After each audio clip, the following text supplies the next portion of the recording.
Good morning everybody, welcome to another video. Welcome to our Blisworth tunnel video. Now, we're not just making a video about a canal tunnel. That there, incredibly dangerous. We brought along Matt. Matt has pointed out that Blisworth holds a bit of a secret. Now, if I just bring the camera over there and show you just up there,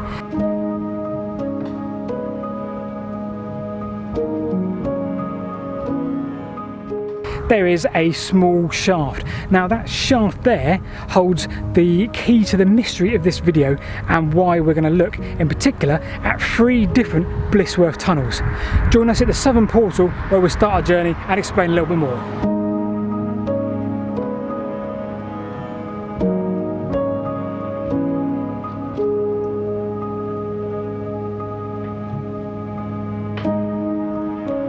So, Blisworth Canal Tunnel, many people know it for the beautiful canal tunnel, double beamed, is that what I call it, Matt? Double width, a wide beam, double width, wide beam. But not many people know that it was built twice, or it was certainly attempted to be built twice before the current alignment. So we found a really interesting website. I say we, Matt found a really interesting website where this guy tried to articulate all the different features that had been found as evidence for 2 different routes. I've no idea what that's called, Matt, but we'll put it in the link below, right? So as we suggested there, Matt found a website with a fascinating study done by Tony Marsh back in 2007 and the years leading up to that. I'll put a link in the description below to this wonderful website and study that he did. So what exactly did Tony Marsh do? So Tony Marsh surveyed the whole of this area, and he did so with permission from the local landowners. So here we have the final alignment of the tunnel that's still in use today.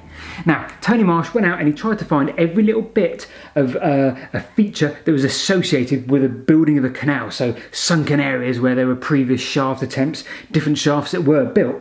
And he went along and he labelled all these different areas, and he labelled all the different features. He said, here's one, there's another, and every different feature he decided he would give a label and say, right, there is a whole bunch of features. Hold on, that kind of looks like a line. Exactly, and that's exactly what that is. So he made 2 more lines using all the features he found. I'll try and get this as straight as I can. Not bad. He found that through all these different features there was a straight line. Not only was there 1 straight line, there was 2 straight lines, because there was also another straight line there with a couple of features along it. And he decided, and he came to the conclusion that actually this tunnel here that is still in existence and used today was quite possibly the 3rd attempt at a tunnel for Blisworth. And there were 2 more attempts because of all the features he found, and he thought there's one and there's another. Okay, well, let's get back to our video and see what we found.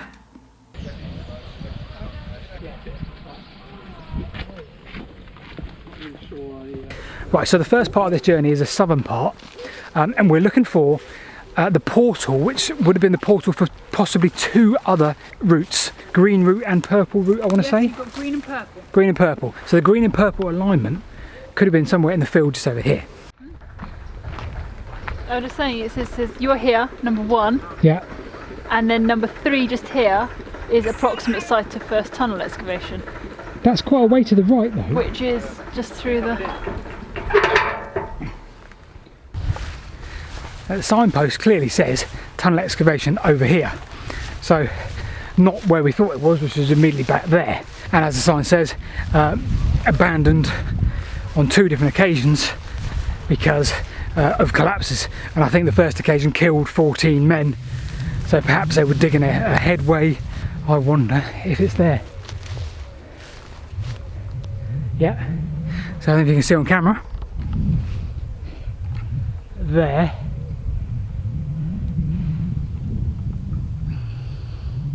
Quite a heavy indentation in the land, and it looks quite undulating there, so I wonder if that there was the site of the first portal.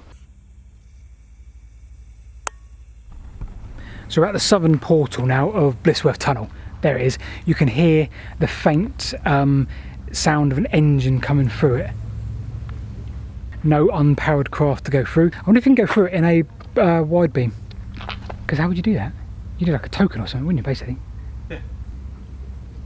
Right, so in 1980 they had to do a lot of repairs on the inside section of the tunnel, and that there was what they used, which was a precursor to the Channel Tunnel, and it was used as an experiment in this tunnel to determine if that would work. So basically concrete blocks, and clearly that's as strong as you can imagine, and obviously therefore they did design or use that design on the Channel Tunnel. Whether that's completely true or not, but that is the story that's we're told and led to believe.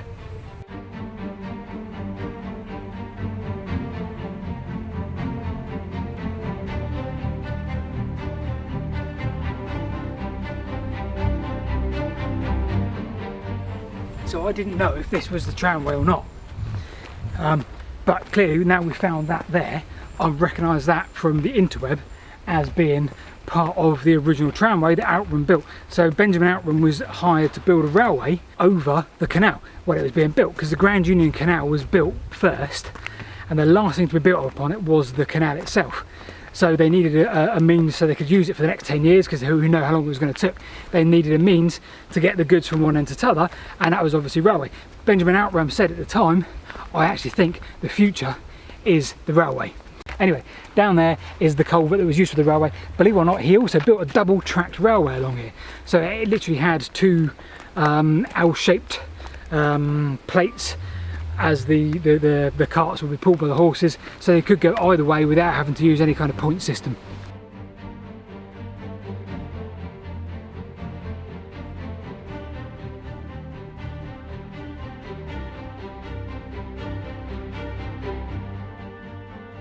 Right, we're looking for a sunken feature. Now the biggest issue we've got is it's the summer and there's a lot of greenery about. But we're looking for a sunken feature in the land which would have marked, I think, the green route. Now the sunken feature would obviously indicate a shaft and therefore give evidence to the eastern route.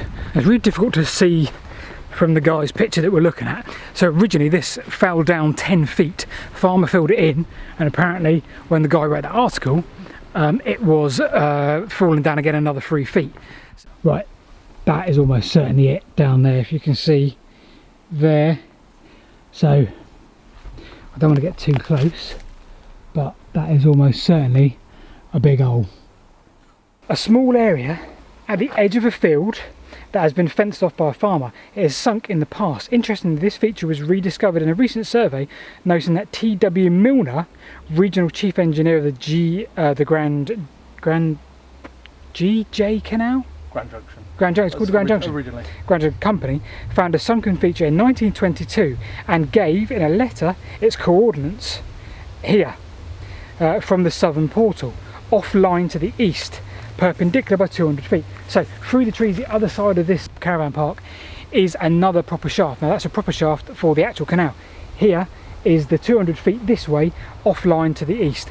It is probable that now no one until now has made use of Milner's letter. Right, we can't see anything. We're looking kind of here and wondering if that's an embankment bit around it. We're at the right location, we're sure, because it's been fenced off, but there's nothing obvious, no undulation that we can see. It's probably too summery, probably too much vegetation.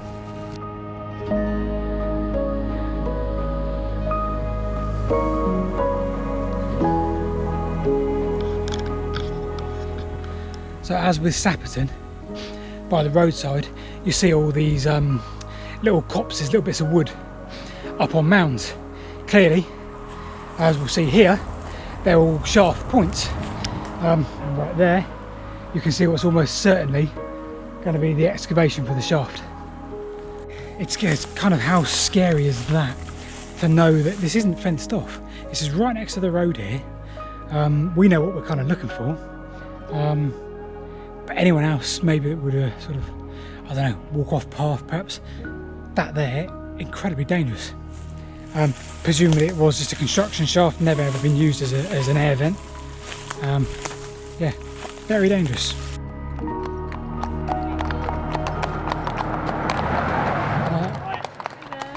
Right, so this is our last point before we're going to head to the northern portal. That's the canal shaft on both of the routes, which is the actual route of the canal, so that serves it now, but there's also the misaligned purple route So the purple route would have gone from the western side on the southern portal to the eastern side on the northern portal, and they both crossed here. So that was potentially used as well as a line of sight, hence why it's about 30 feet in the air. So the guy that wrote the website said he comes back here every year expecting to find the portal. We're on the green alignment. We're replicating the picture that the guy on the website took of this plateau here. So this plateau, and that there is, as he described, that there is a 1 foot depression and is more than likely a shaft that has appeared. So again, you don't necessarily want to stand on top of it. If I come around here, right, what we need to be doing is almost drawing a line, straight line south there to the original portal that we're at, a line here into that construction shaft there, straight down towards the canal. So we need to head in a straight line down there where the canal dog legs and heads off back north to see if we can find a northern portal. I'd completely forgotten about the railway until Matt inadvertently stood on an old pinned masonry block for the L-shaped plateways. So around this side of the canal, we're past the northern portal now. Around this side of the canal, down here, off down to where Rebecca is, obviously was Outram's old tramway. Right, so we reckon somewhere down here, maybe in the hedge there, maybe down here, would have been the first headway, at least a headway, whether it was actual bored out proper tunnel, but certainly a headway into here where highly likely 14 people died and were crushed under here. But Matt's obviously scaled it already. Let's go and join him.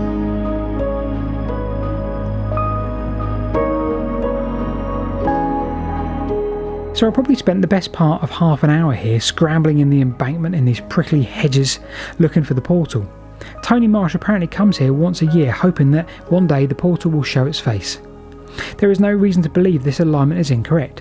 The shaft that we found here at point C in the middle of the video very much aligns itself with the green route, not the actual main tunnel. Despite this, it is actually used for the main tunnel, despite being 40 feet off a line, and therefore has an incredibly wonky shaft. So back at the northern portal, scrambling around in the undergrowth, we sadly found nothing. Maybe Tony will one day get his wish. So we're pretty sure this is exactly, right behind me now is the alignment of the canal. We're going north.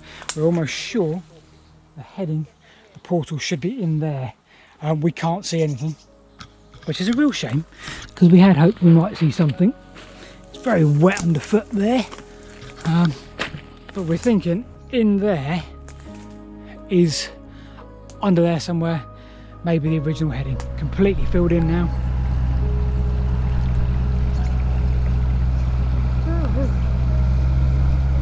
So we kind of knew we weren't going to have a great deal of luck with the portals themselves.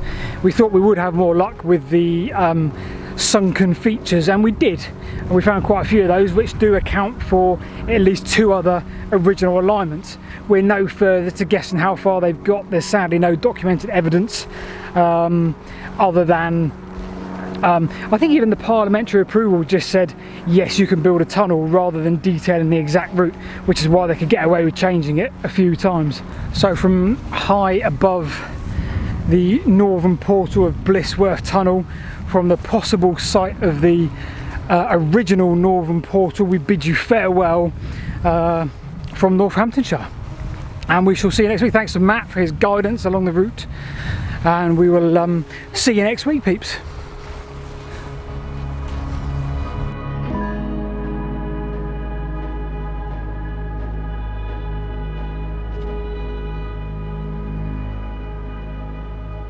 And we're also in Northamptonshire, and you know what that means, Rebecca? I'm not doing it. No, Matt? I'm not doing it. Cobblers!